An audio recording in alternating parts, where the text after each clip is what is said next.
بسم اللہ الرحمن الرحیم۔ سورۃ الفاتحہ۔ سورۃ الفاتحہ 7 آیتوں پر مشتمل ہے، جن میں سے پہلی 3 آیات میں اللہ تعالیٰ کی حمد و ثنا ہے، اور آخری 3 آیتوں میں انسان کی طرف سے دعا اور درخواست کا مضمون ہے،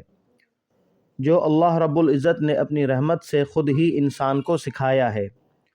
اور درمیانی ایک آیت ہے،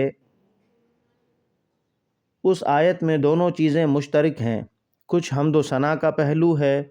کچھ دعا اور درخواست کا۔ صحیح مسلم میں بروایت حضرت ابو ہریرہ رضی اللہ تعالی عنہ سے منقول ہے کہ رسول کریم صلی اللہ علیہ وآلہ وسلم نے فرمایا کہ اللہ تعالی جل شانہ نے فرمایا ہے کہ نماز یعنی سورۃ الفاتحہ میرے اور میرے بندے کے درمیان 2 حصوں میں تقسیم کی گئی ہے، نصف میرے لیے اور نصف میرے بندے کے لیے، اور جو کچھ میرا بندہ مانگتا ہے وہ اس کو دیا جائے گا۔ پھر رسول اللہ صلی اللہ علیہ وآلہ وسلم نے فرمایا کہ جب بندہ کہتا ہے الحمدللہ رب العالمین، تو اللہ تعالیٰ فرماتا ہے کہ میرے بندے نے میری حمد کی ہے، اور جب بندہ کہتا ہے الرحمن الرحیم، تو اللہ پاک فرماتے ہیں کہ میرے بندے نے میری تعریف و ثنا بیان کی ہے، اور جب بندہ کہتا ہے مالک یوم الدین، تو اللہ تعالیٰ فرماتا ہے کہ میرے بندے نے میری بزرگی بیان کی ہے،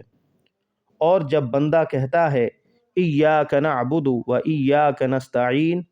تو اللہ تعالیٰ فرماتا ہے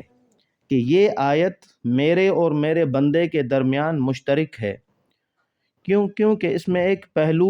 اللہ تعالیٰ کی حمد و ثنا کا ہے، اور دوسرا پہلو بندے کی دعا اور درخواست کا۔ اس کے ساتھ یہ بھی ارشاد ہوا کہ میرے بندے کو وہ چیز ملے گی جو اس نے مانگی۔ پھر جب بندہ کہتا ہے اہدنا الصراط المستقیم،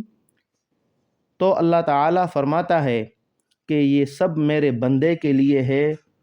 اور اس کو وہ چیز ملے گی جو اس نے مانگی۔